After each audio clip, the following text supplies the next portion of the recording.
Всем привет, с вами Нила Санс. И, как и обещала, более четкое видео о шале. Основа связана спицами. В моем случае на машинке это связано, но можно и спицами 1,5 мм шириной. Вот. А окантовка шали связана по бокам ее. Это сетка, связанная крючком. Один столбик без накида, одна воздушная петля. Вот, и в арке между ними следующий ряд. То есть 5 рядов сетки по 2 катетам по сторонам и 2 ряда сетки по гипотенузе. Эта сетка является основой для кружева, которое мы сегодня и будем вязать. Я отметила точную середину шали, поскольку при вязании все сливается. Нитки у нас ангора 500 метров на 100 грамм. Очень тонкие, секционного крошения, очень пушатся. Вот, в связи с этим я их перемотала в клубок. Если такие ниточки перемотать в клубок, то они будут легче вязаться, не будут пушиться, не будет лететь ворс. Рекомендую.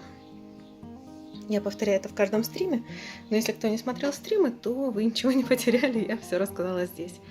Значит, продолжаем вязать шаль. Начнем мы с внешнего края. Внешний край шали это у нас по катетам, вот этот вот край. И обвяжем мы его кружевом в технике брумстик. Грубо говоря, это даже не кружево, это просто будет такая волна дополнительная под кружево. Если будет не слишком утяжеляться, то мы с вами сделаем еще и стык вязания кружева. Но это уже по ходу дела выяснится. Так что, как и любой творческий процесс, все будет выясняться по ходу дела. Надеюсь, вам интересно. И приступаем. Итак, как же делается кружево техникой брумстик? Сперва одеваем на линейку петли. Вводим крючок в полупетлю, вытягиваем ниточку и одеваем на линейку. Вот таким образом. Вводим крючок, вытягиваем петлю, одеваем на линейку. Так немножко неуклюже выходит, поскольку я на весу все это делаю, чтобы было понятно. Так, пытаюсь фокус сделать. Вот. Вводим в полупетлю, вытягиваем нитку, одеваем на линейку. Принцип вы уже поняли. В каждую петлю поддеваем за одну полупетлю и вытягиваем нитку и одеваем на линейку. Таким образом вытягиваем из каждой петли нитку, создавая длинные петли. Край такой. В общем, я сделаю 2 катета, то есть 2 стороны шали. Вот. И встретимся в конце ряда.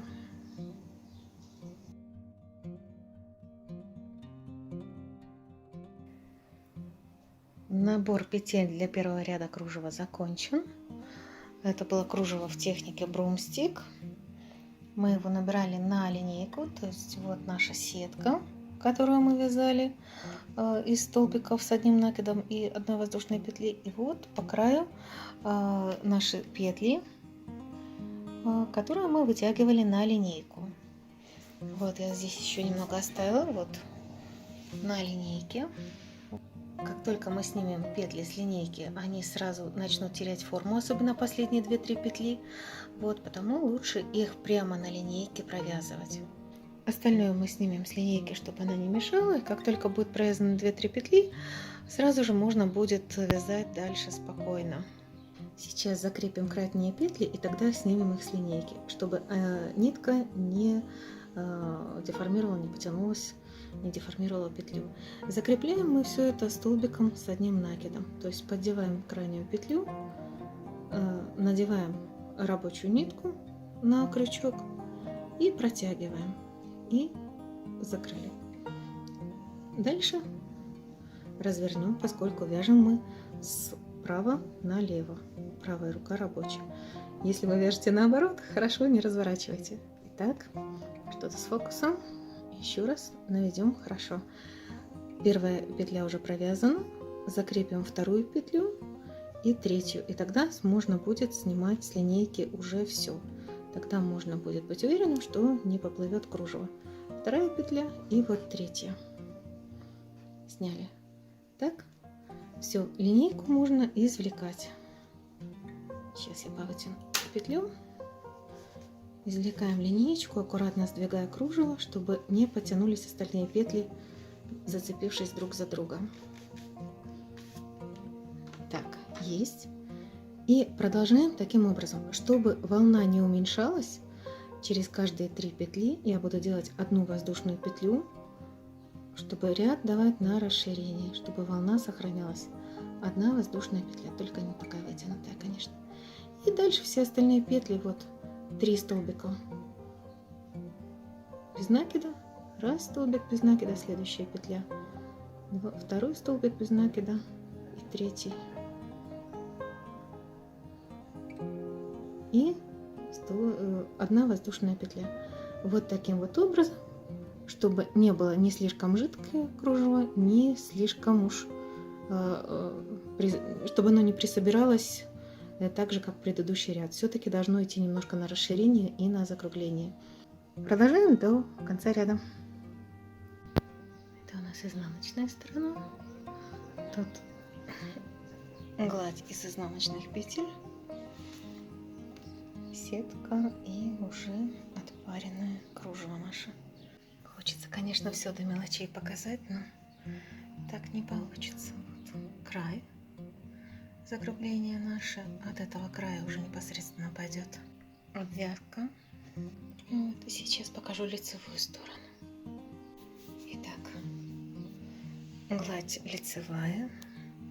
Выглядит, конечно, нарядней, более ухоженно, так скажем. Обвязка сеткой 5 рядов и отпаренное уже кружево ромстик. Угол шали выглядит вот таким вот образом, то есть тут тоже присборочка есть. Вот эти вот наши из одной петли 3 и закругление я уже не делала увеличение, закругление естественное получилось. Этот угол шали и подробнее край шали, как он выглядит с лицевой стороны. Это наше закругление, то есть отсюда пойдет обвязка еще полностью по шали. И вот так вот выглядит сам угол.